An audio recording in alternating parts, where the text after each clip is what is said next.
Friends, let us join our hearts together in prayer. Holy One, we seek your guidance, that from the written word and the spoken word, we can find your true and everlasting word. Alleluia. Amen.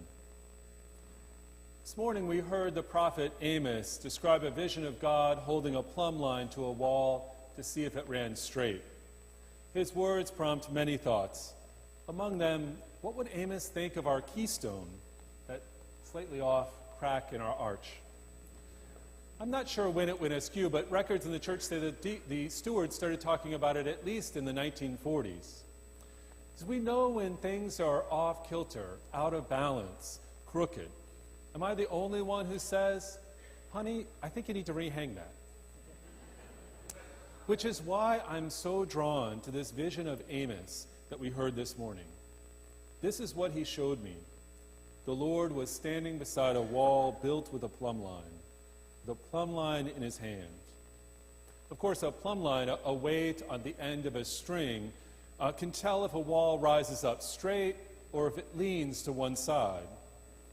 Amos saw God taking the measure of God's people. God found them wanting. Measured against the true plumb line, God could see the way the people leaned this way and that. God decided to tear down the crooked wall. As God explained to Amos, see, I am setting a plumb line in the midst of my people Israel. I will never again pass them by.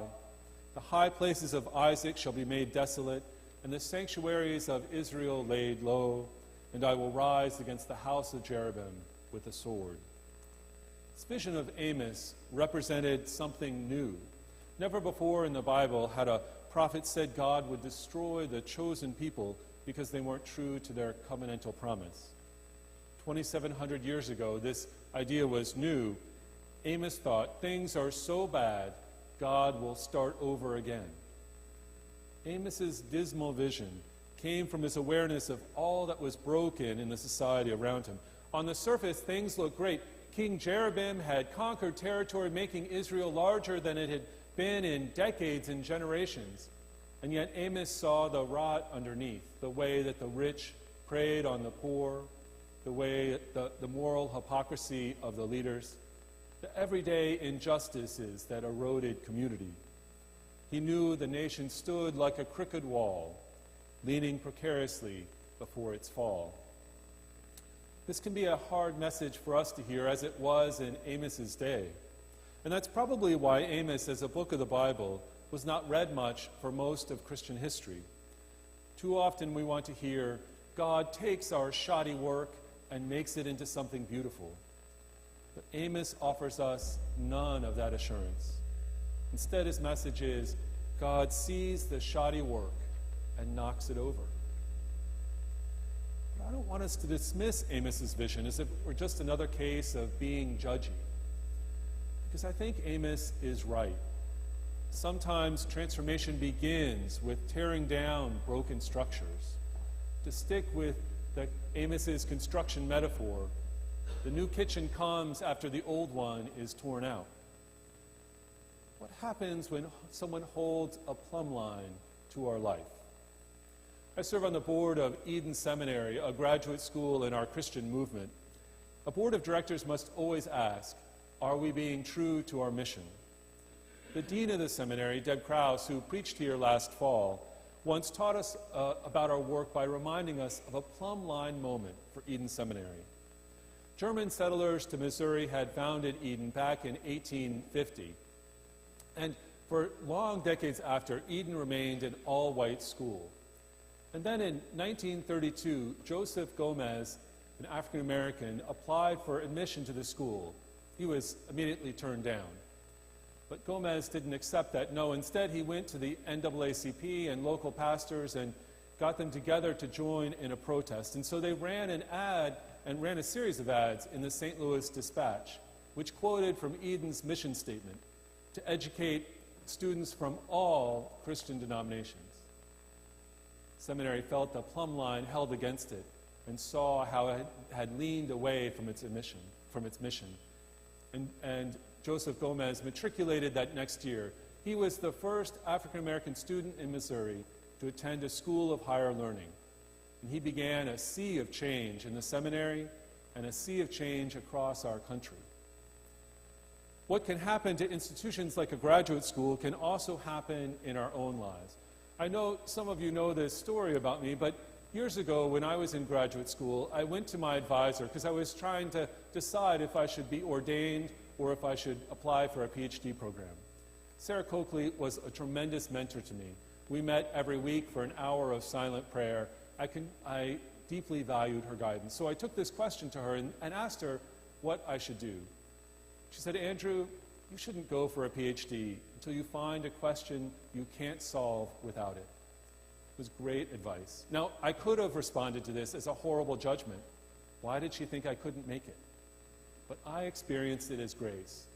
And I tell you, after 18 years being here, I have yet to find a problem that I need to learn ancient Akkadian to solve. There are times when grace can come in the form of judgment, when someone loves us enough to tell us the truth we don't want to see, when the plumb line reveals our life out of kilter. How does it happen? It began for Amos with God causing him to see something was about his life and community. All of the visions in the book of Amos begin the same way, where Amos begins with the phrase, "This is what he showed me." It's an okay translation, but it doesn't capture some of the punch that the original Hebrew had. For what Amos really meant was, this is what God made me see. God made Amos see the dangerous lean in his society. And I wonder this morning, what is God making us see? Of course, to answer that, we have to be clear about the plumb line. In the Gospel of Luke, a man came to Jesus looking for a plumb line in his life. And Jesus asked him, well, what do you know from the Scriptures? And the man said that we are to love God with all our heart, mind, soul, and strength, and to love God as our neighbor. It's our plumb line. It's so important to us, we call it the greatest commandment and use it as the basis of our church covenant. And what happens when we hold ourselves accountable to this plumb line? Earlier this week, I talked to another clergy person. We used to get together as part of a group of clergy that would meet regularly, but over the years, our group fell apart, and now most of us haven't seen each other in a long time. But as chance would have it, we were talking to one another on the phone, and he kept asking me about this group until he finally said, in a way that surprised himself, I guess I'm asking because I'm lonely. When he held that plumb line up against his life, he realized something that his life was off-centered. And I realized that I wasn't the kind of friend I want to be. What does God make you see about yourself, your community, and our society? This week, with news story after news story bringing graphic videos of new violence, I saw the plumb line held against our society. Alton Sterling, Philando Castile, then Dallas. These tragic moments measure the precarious lean in our nation. Attorney General Loretta Lynch spoke for me when she said, now, after the events of this week, Americans across our country are feeling a sense of helplessness, of uncertainty, and of fear. These feelings are understandable and they are justified, but the answer must not be violence. We must reflect on the kind of country that we want to build and the kind of society that we want to pass on to our children. I find much truth in what she said. We must reflect on the kind of country we want to build. Holding up the plumb line of Jesus' commandment, we can see the injustice of police shooting a man in custody, shooting a man in front of his 4-year-old daughter, and that these kinds of moments lead to a profound loss of trust. The events this week shocked many into seeing in a new way what's been going on for too long. Even the police. Just think of the photos taken before the sniper attack, police standing with Black Lives Matter protesters, solidarity as they said together, no justice, no peace. The Dallas Police Department long led the nation in adopting community policing practices and transparency in internal investigations. That meant that over years, the number of police-involved shootings has been declining in Dallas. And then the shooting started, and we saw the yawning difference between right and wrong. the tremendous violence, anger, and fear can inspire as a lone gunman attacked Dallas police. This violence against the police brought me back to a comment made after another killing of officers. In 2014, in the aftermath of Eric Garner's death, a man killed 2 officers in New York City. Founders of the Black Lives Matter movement condemned those murders, as they do those in Dallas, and said, "An eye for an eye is not our vision of justice." How do we respond to those plumb line moments? Even before this violent week, many of us struggled with what feels like America out of line, a precarious nation. One person spoke to me after Sunday's service when we had sung America the Beautiful. And the person said, "You know, it's just a really hard song for me to sing when things don't feel beautiful." We might react with that sadness. I certainly felt it this week. Or we might react like Amazah did to Amos. Amazah tried everything he could to deny what Amos made him see. Amazah served the king as the chief priest of the national shrine. He was the Cardinal Richelieu to the king. And in that role, he had no place for an upstart like Amos. First, he warned the king, "Amos has conspired against you in the very center of the house of Israel. The land is not able to bear all his words." I know there's TV pundits who are saying this when people in the Black Lives Movement raise issues. America cannot bear their words. And then he went after Amos directly. "Go, flee away to the land of Judah, earn your bread there, and prophesy there." In other words, don't bother us here. Stir up trouble somewhere else. Don't bother my comfort. After Dallas, one could hear some people trying to use one set of deaths to end conversation about others. And so the Drudge Report headlined its coverage, "Black Lives Kill." That's the Amazah response, to blame those calling attention to what is precarious so that one can remain comfortably complacent. Sometimes awful tragedies make us see what is broken in clear and transforming ways.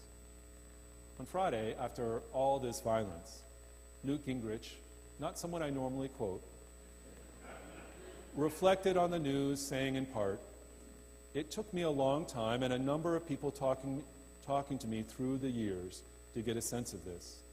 If you are a normal white American, the truth is you don't understand being black in America, and you instinctively underestimate the level of discrimination and the level of additional risk."